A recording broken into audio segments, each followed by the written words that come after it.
Welcome to Hello Nihongo. හයි මිනස්සන් කොනිචිවා. ඉතිං මං අත ඔයාලට අරන් ආවේ ජපන් භාෂාවේ අපිට වැදගත්ම වෙන ව්‍යාකරණ රටාවක්.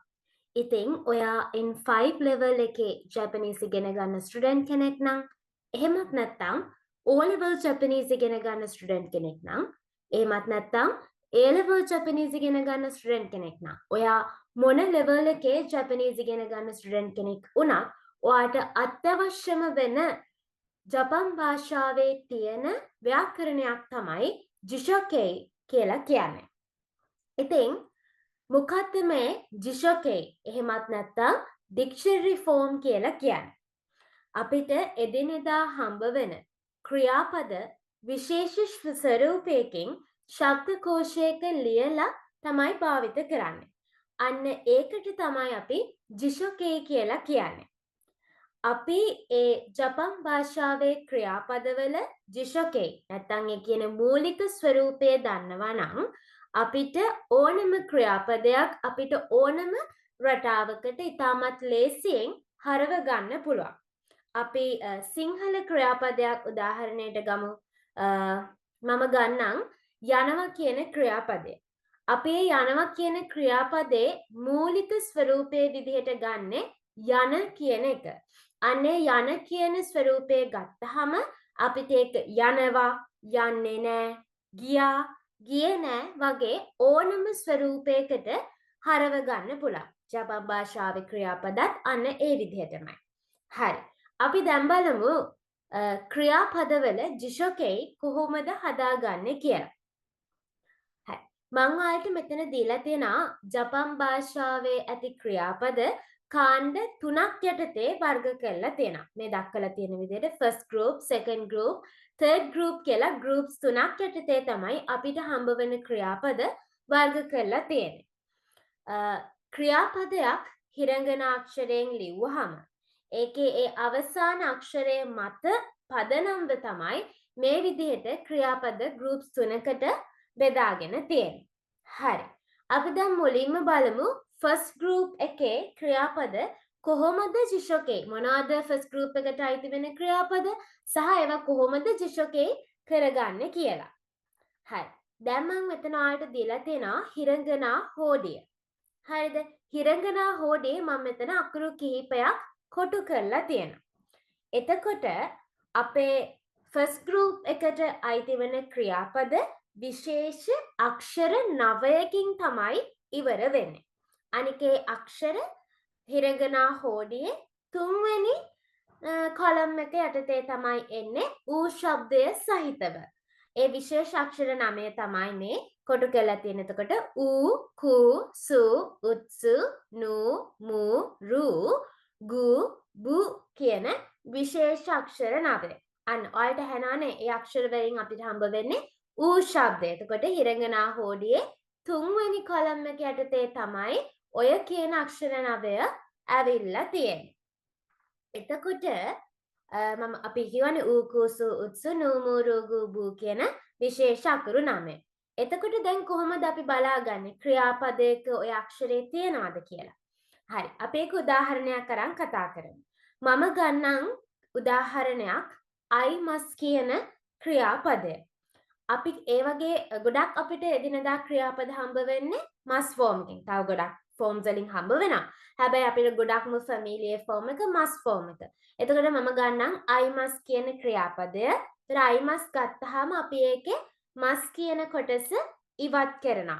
I must එකේ must කියන කොටස ඉවත් කරාම I කියන අකුර තමයි අවසානයේට ඉතුරු වෙන අකුර වෙන්නේ. ඒකෙන් අපිට ඇහෙන්නේ E කියන ශබ්දයක්. අන්න ඒක අපි ඩික්ෂනරි ෆෝම් එකද ජිෂොකේ එකට හරවද්දී ඒ අන්තිම අකුරේ ඌ ශබ්දය ගන්න ඕන. එතකොට E කියන එකේ ඌ ශබ්දය වෙන්නේ ඌ. කී කියන එකේ ඌ ශබ්දය කු. උදාහරණයක් විදිහට අපි ක්‍රියාපදයක මස් අයින් කරාම ඒකේ ඉතුරු වෙන අවසාන හිරංගන අක්ෂරයේ තියෙන මේ හිරංගනා හෝඩියේ දෙවෙනි කොලම් එක යටතේ තියෙන අකුරු. අපි එතකොට ඒ දෙවෙනි කොලම් එකේ ඊ ශබ්දය යටතේ තියෙන අකුරු වලට අදාළ ඌ ශබ්දය අරගෙන තමයි ජිෂොකෙයි එක හදාගන්නේ. මෙහෙම කිව්වට තේරෙන්නේ නැතුව ඇති. අපි උදාහරණ බලමු. ඒ අකුරට අදාළ උදාහරණ ටිකක් බලමු. හරි. එතකොට අපි මුලින්ම එතකොට කියන ශබ්දේ. කයිමස් අපිට හම්බ වෙනවා කයිමස් කියන වචනේ. කයිමස් කියන්නේ මිලදී ගන්නවා. හරි. අපි දැන් කයිමස් එකේ මස් කොටස අයින් කරනවා. අන්න එතකොට අපිට ඉතුරු වෙන අවසාන හිරගන අක්ෂරය වෙන්නේ ඊ. ඊ අකුරට අදාළ ඌ ශබ්දය වෙන්නේ ඌ. එතකොට අපි එතන ඊ අයින් කරා කව් කියලා දාගත්තා. එතකොට කයිමස් එකේ දිශකේ එක කව්. හරි. අපි ඊළඟ එක බලමු. ඉකිමස් කියලා කියන්නේ යනවා. ඉකිමස් එකේ මස් කොටස ඉවත් කරාම අවසානට ඉතුරු වෙන අකුර වෙන්නේ කී. එතකොට කී අකුරට අදාළ හිරගනා හෝඩියේ තුන්වෙනි පේළිය. තුන්වෙනි පේළියන ඌ ශබ්දය වෙන්නේ කූ කියන එක. එහෙනම් අපි මේ කී කියන අකුර ඉවත් කරා කූ දැම්මා ඉක් කියලා හැදෙනවා. එතකොට ඉකිමස් එකේ දිශකේ එක වෙන්නේ ඉක්කු. හරි. ඊළඟ එක හනශිමස්. හනශිමස් කියන්නේ කතා කරනවා. හනශිමස් එකේ මස් කොටස ඉවත් කරා එතකොට අවසානට ඉතුරු වෙන්නේ ෂී කියන අකුර. ඊ ශබ්දේ ෂී. එහෙනම් ෂී එකට අදාළව ඒකේ ඌ ශබ්දය ගන්නවා. එතකොට එන්නේ සු. එහෙනම් ෂී අයින් කරා සු එකතු කරා හනස් කියලා හැදෙනවා. හනශිමස් එකේ ඩික්ෂනරි ෆෝම් එක වෙන්නේ හනස්. ඊළඟට කචිමස් එකේ කචිමස් කියන්නේ දිනනවා. අපි ඒකේ මස් කොටස ඉවත් කරනවා.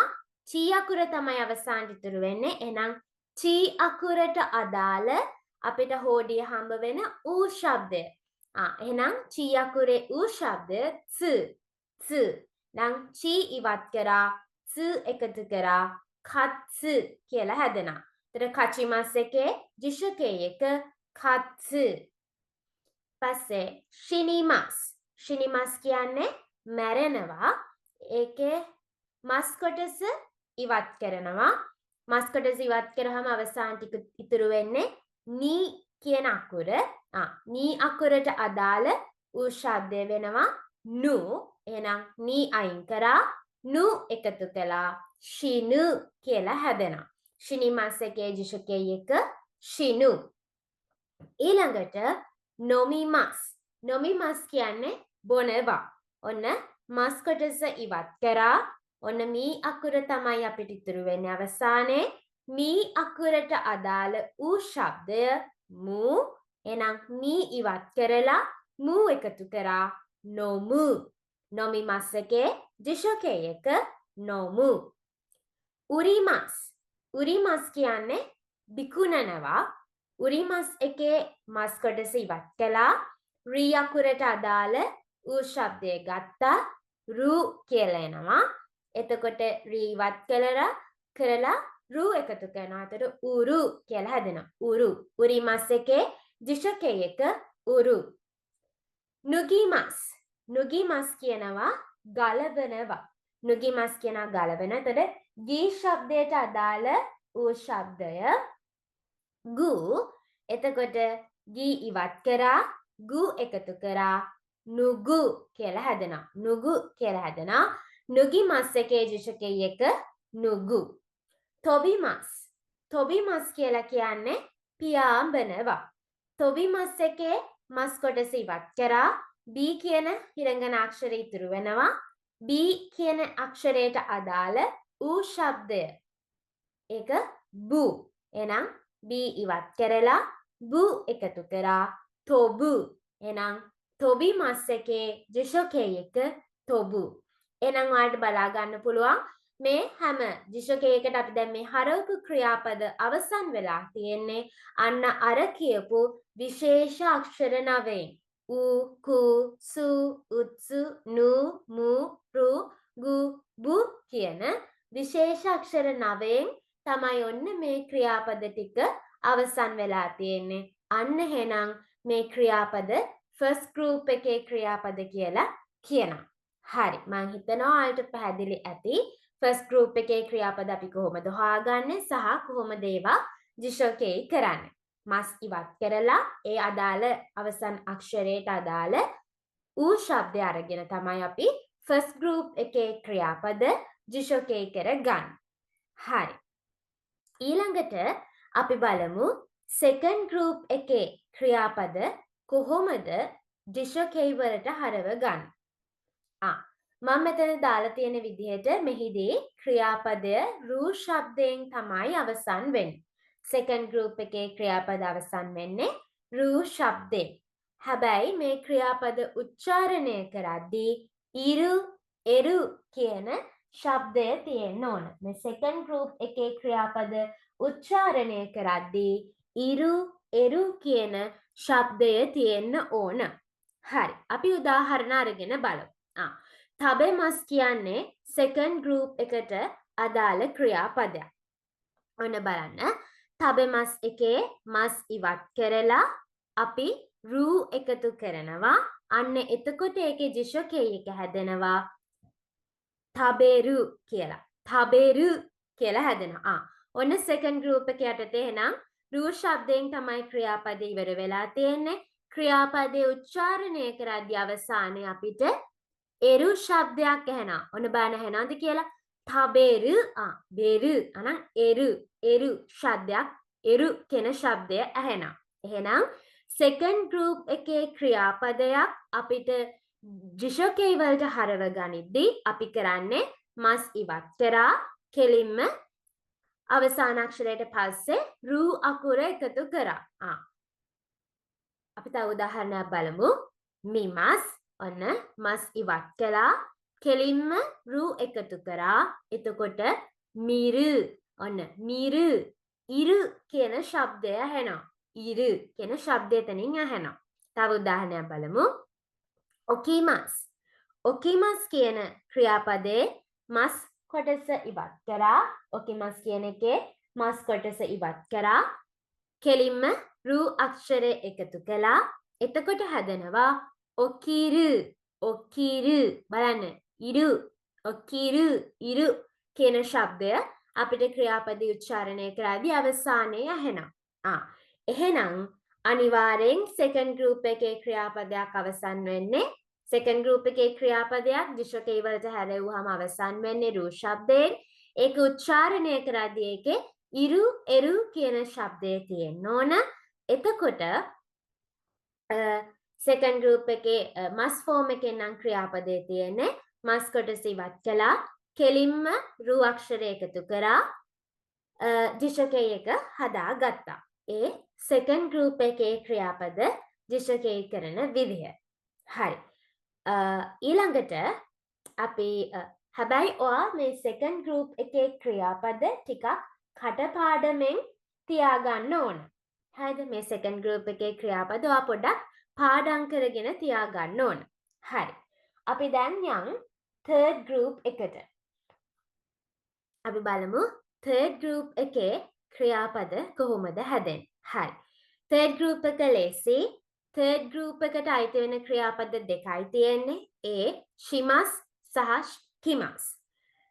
ශිමස් කියන්නේ කරනවා, කිමස් කියන්නේ එනවා කියන එක. එතකොට ශිමස් කියන එක කොහොමද ජිෂොකේ කරගන්නේ? අපි ඒක ජිෂොකේ කරගන්න එක කටපාඩමින් මතක තියාගන්න ඕනි. එතකොට ශිමස් එකේ ජිෂොකේ එක වෙන්නේ සුරු කියන එක. කිමස් නම් කිමස් එකේ ජිෂොකේ එක වෙන්නේ කුරු කියන එක. හරි. අපි උදාහරණ අරන් බලමු. සන්පොෂිමස්. සන්පොෂිමස්. අන්න බලන්න ක්‍රියාපදයේ අවසන් වෙලා තියෙන්නේ ශිමස් එකෙන්. එහෙනම් ශිමස් එක ජිෂොකේ කරන්නේ ශිමස් ඉවත් කරලා සුරු කියන එක එකතු කරන. එහෙනම් සන්පොසුරු. සන්පොෂිමස් කියන්නේ ව්‍යායාමයට ඇවිදිනවා. එතකොට ඒකේ ශිමස් ඉවත් කළා ඒකට සුරු එකතු කරා සන්පොසුරු කියලා ජිෂොකේ එක හැදෙනවා. හරි. තව උදාහරණයක්. බෙන්ක්‍යෝෂිමස්. අන්න ක්‍රියාපදයේ අවසානයේ ශිමස් කියලා ඇවිල්ලා තියෙනවා. එහෙනම් ශිමස් ඉවත් කරලා සුරු කියන එකතු කරා සුරු කියලා එකතු කරා. එතකොට බෙන්ක්‍යෝසුරු. බෙන්ක්‍යෝසුරු. ඊළඟට කෙක්කොන් ශිමස්. කෙක්කොන් ශිමස් කියන්නේ විවාහ වෙනවා. අන ක්‍රියාපදයේ ශිමස් කියන කොටසෙන් අවසන් වෙලා තියෙනවා. එහෙනම් ශිමස් ඉවත් කරා. ඒකට සුරු කියන කොටස එකතු කරා. එතකොට කෙක්කොන් සුරු කියලා ජුෂකේ එක හැදෙනවා. හරි. එහෙනම් third group එකේ ක්‍රියාපද දෙකයි තියෙන්නේ ශිමස් සහ කිමස්. ශිමස් එක ජුෂකේ කරාම සුරු වෙනවා. කිමස් එක ජුෂකේ කරාම කුරු වෙනවා. මේ third group එකේ ක්‍රියාපදත් ඔයා කටපාඩමින් මතක තියාගන්න ඕන. ශිමස් කිමස් කියන ටික මතක තියාගන්න ඕන. හරි. මම එහෙනම් හිතනවා ඔයාලට අපි කොහොමද verbs groups වලට බෙදලා තියෙන සහ ජපන් භාෂාවේ එන ක්‍රියාපදවල දිශකේ එක කොහොමද හදාගන්නේ කියලා අවබෝධයක් ලැබෙන්න ඇති කියලා මම හිතනවා. එහෙනම් තවත් වීඩියෝ එකකින් හමු වෙන්නම්. විනාසන් සයොනරා.